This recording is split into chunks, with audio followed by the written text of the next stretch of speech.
Hey everyone, and welcome to another episode of No Title Needed Show. I am your host, Scott Osborne, and today my co-host is my dad. Hi guys, good to be with you. I'm Brad Osborne, and it's great to be at Hotel Carmichael at the Feinstein Cabaret. It sure is. It is beautiful, isn't it? Yeah, you bet. Yeah. And today we have with us John Ruckelshaus. And John, you are a former senator. Do we refer to you as Senator John Ruckelshaus at this point, or what should we call you? I always say you just call me to dinner. I don't care what you call me. And All right. John Ruckelshaus is just fine, but we still like to be involved in the American Senate. Yes, it's great. Absolutely. That is very, very cool. Right. Well, John, can you tell us a little bit about your early career? Yeah, so a lot of people, obviously, because we've had, and our family has had a rich history in Indiana politics, Indiana governance, with my grandfather, my uncle, and who was a U.S. Attorney General, the first EPA administrator. My father was a two-term state senator. But on the other side of the coin was the Carter family. My mother, Patricia Carter, we co-owned the Carter Lee Lumber Company. Oh. So we were in the lumber business, Yep. which was kind of interesting when my uncle was head of the Environmental Protection Agency and I was selling cutting down lumber. Go figure, right? So really enjoyed that business. So for 22 years, we worked in the lumber business. And I worked my way all the way up from stacking lumber to delivering lumber to waiting on customers, to being the foreman, the dispatcher, salesman. I ended up being the secretary of the corporation, and also anything that had a pulse, I dealt with it. So HR, sales, that sort of thing. And it was all Central Indiana builders. Paul Estridge, as a matter of fact, the late Paul Estridge, who will write, who has built a lot of homes here in Carmel. We supplied. Yep. Wow. Well, with us being in a family business, I understand the work ethic and the efforts from the ground up. And Carter Lee always had such a great reputation. And I was always glad to see their trucks coming out to the site, because Graves Realtors handled a lot of those builders that you guys took care of too. Right. So it was really a fantastic. Brad, that's right. That's right, because you were involved in the housing yourself, and you saw Carmel how it exploded. Oh, right. And that was the big difference back then, Brad, as you remember. Scott, you may or may not remember, but it was basically single-family homes that were built by individual custom home builders. Mm-hmm.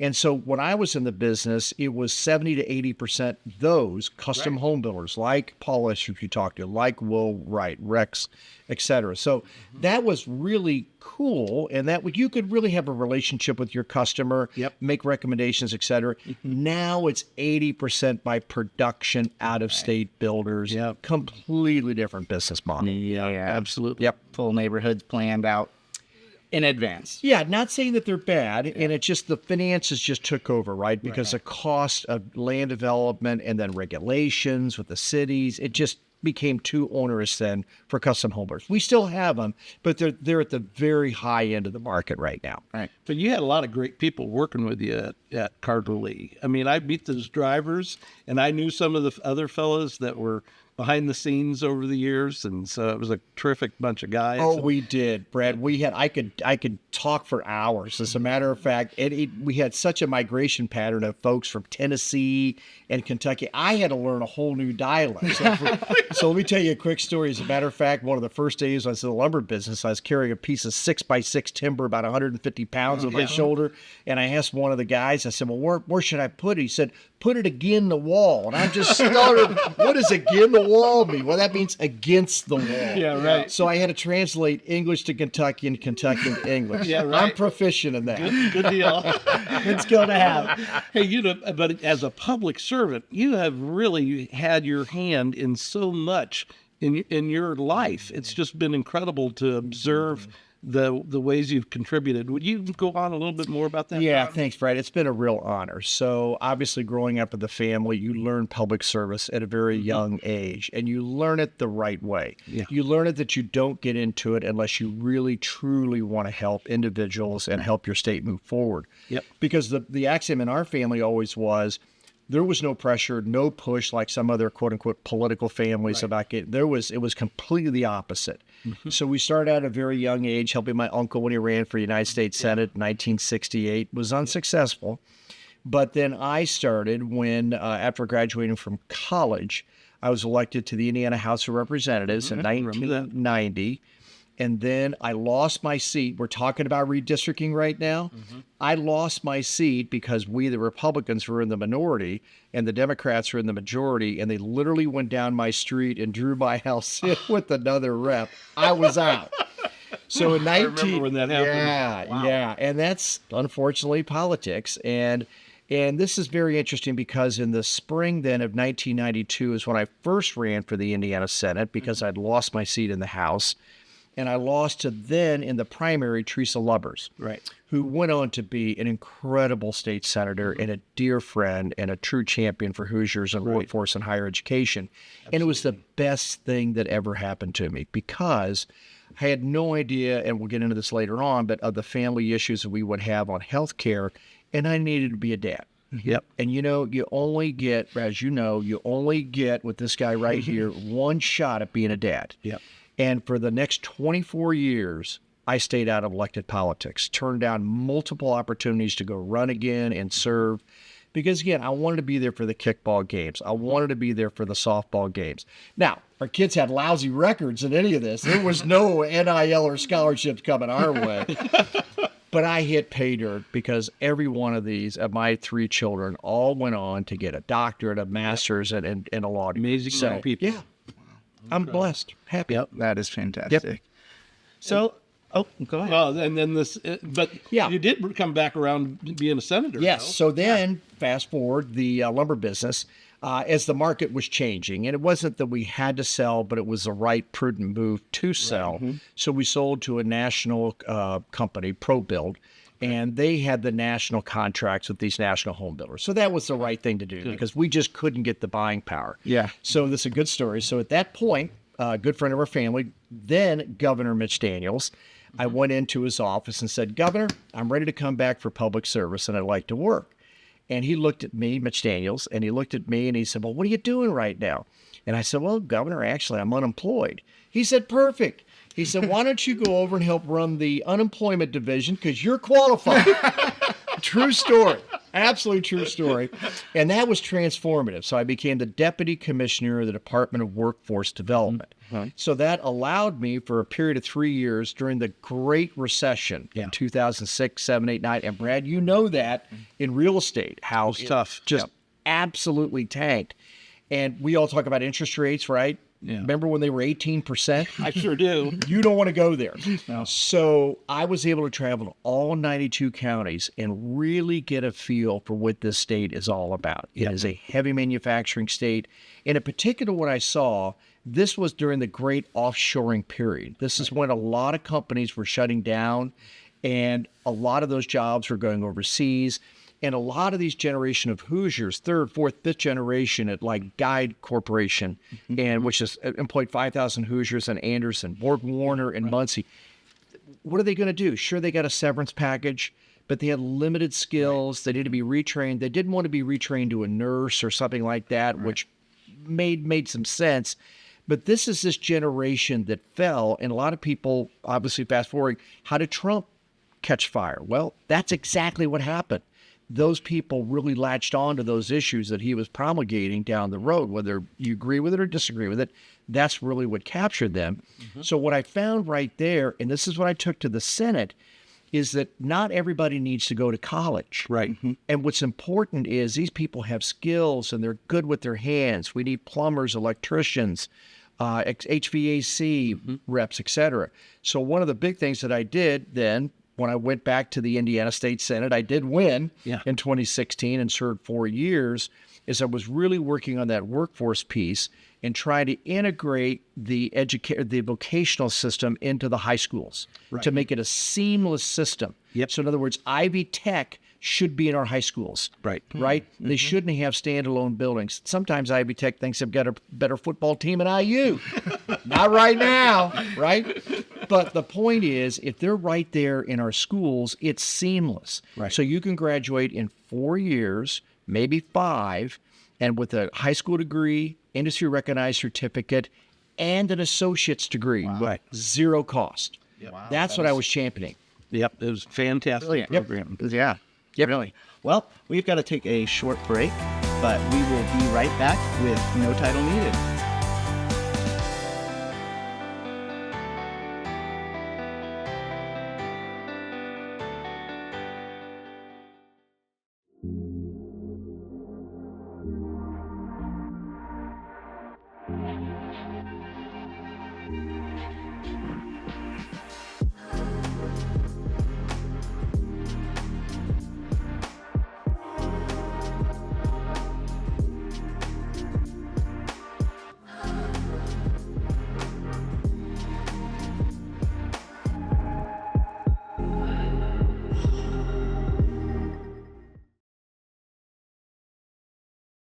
Hey, welcome back to No Title Needed show. Today's guest is John Ruckelshaus. And John, you've had some very interesting life experiences and lots of ups and downs, lots of changes. Can you tell us a bit about the ramp less traveled? Sure can. And yeah, thank you for bringing that up. But there's a lot of people that have had difficulties in their life too. Matter of fact, every family has something that's going on. So in as much as we think we've got it bad, no, there's always somebody around the corner that's got it twice as worse as you do. Having said that, so yes, our youngest son, Jay, was injured. He was a senior at Cathedral High School, had a full ride at Duke University, dove into a shallow end at Geist Reservoir, and became an instant quadriplegic. So literally our life was turned upside down. In a moment. And yes, we went down to Atlanta to go to a rehab hospital to get back what we could, but really wasn't much. So basically from the nipple line down, he still is paralyzed to this day. He doesn't have any use of extremities or bowel or bladder movements as well. So this is just something you deal with, and frankly, you make lemonade out of lemons. So what we did, we were able to think through Osborne Associates. We helped. Thank you very much for that. Helped us put together some to raise some funds for his immediate care. But in particular, when Jay was in Atlanta, something struck him because there was a lot of other students and peers of his generation, both male and female, primarily male, that were cut down in the prime of their lives with a spinal cord injury. And Jay made it a mission of his that they needed to have an outlet and an opportunity to go to college like everybody else. They need to have a meaningful life. So I'll never forget this. We were driving back from Atlanta, and we were stopping off the side of the road. Actually, the van broke down. That's a whole other story for another day. When a van breaks down with a quadriplegic, and we're on the side of the road, and the police officer came up and said, "Can I help you?" And I said, "In more ways than one, yes." Yeah. So at any rate, we actually spent 3 days, Fancy Gap, North Carolina. And this is when that dawn happened and the light bulb went off with Jay. So he created this foundation called the Ramp Less Traveled.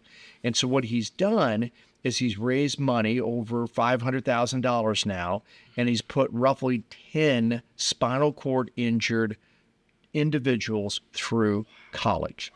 And it's really a wonderful story, and it's a wonderful piece of trying to give these individuals another shot in life, if you will.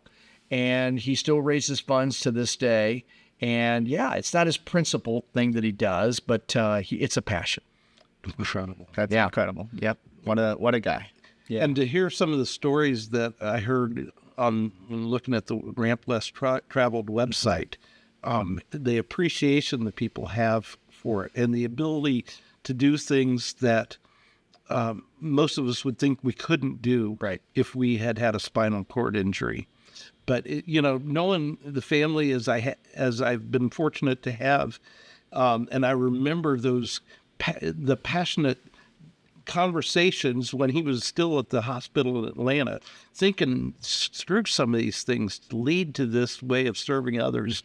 Again, the Ruckelshaus theme of serving others comes out, and it's incredible. Just amazing. Hey, there was a friend of his, Joe, that helped him out, right? Oh, yeah. This is a great story in and of itself. Yeah. As a matter of fact, thank you for this opportunity because it never gets told as much as it should. So Jay was injured.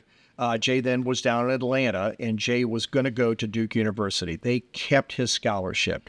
Coach Krzyzewski, as a matter of fact, became kind of a friend of our family because it was Coach K that really I don't want to say adopted Jay, but really took a liking to his story. So make a long story short, who wants to go to college with their mother, right? Because Jay needed some attendant while he was at Duke University.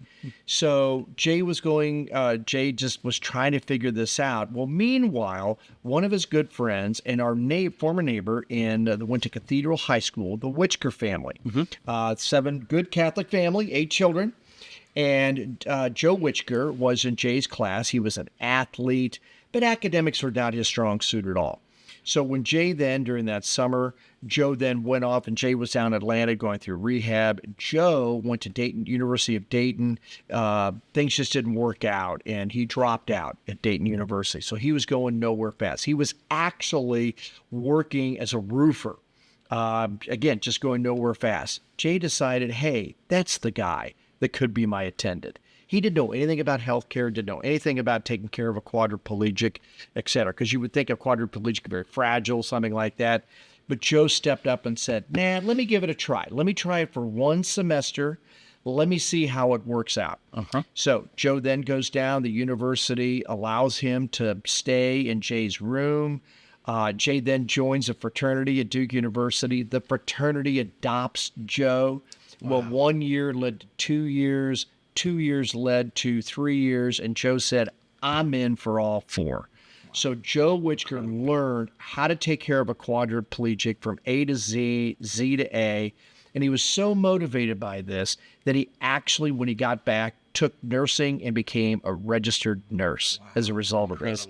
Incredible. So life-changing. Right. So the point in all this is you never know where life's going to take you, but more importantly, when you see an opportunity, take it. Yeah, isn't that the truth? Yeah. What a story. Yeah. All decisions have consequences. Yeah. And Joe took the opportunity to further his life and career by, again, our common theme today, serving others. That's Incredible. right. That's right. That's exactly right. And you just can't, and they were very opposite. Joe is very much into sports. Jay is not. Jay is very much into academics. Joe obviously was not. And Joe actually, he'll tell you the story today that part of his job was try to keep Jay loose, because Jay ended up going on from there. Part of this story, Jay won the Marshall, the Truman, and the Rhodes Scholarship. Oh my God. So then Joe actually went over for a little bit over to England. Wow. Jay did the Rhodes Scholarship in Oxford, England, and got a PhD at Oxford University. So, yeah, I mean, they were Dr. completely, Ruckelshaus. that's right, Yeah. Dr. Ruckelshaus. They were completely opposites, but they needed each other. Opposites attract. That's right. Yeah. So, John, what is Jay's current ambition right now? So he came back, he graduated with a PhD from Oxford University, and we moved up to Carmel. And because we needed a house, it was kind of pretty much all one level. And when Jay was injured, my parents lived in Carmel, so we made all the adaptations there. So it was a natural for Jay to come up here. My mother was living there. She was 91 and a half. We moved in to take care and help my mother. My father had already passed, and then my mother subsequently passed 8 months later. But it was still a perfect house for Jay, and my mother and dad just loved Jay.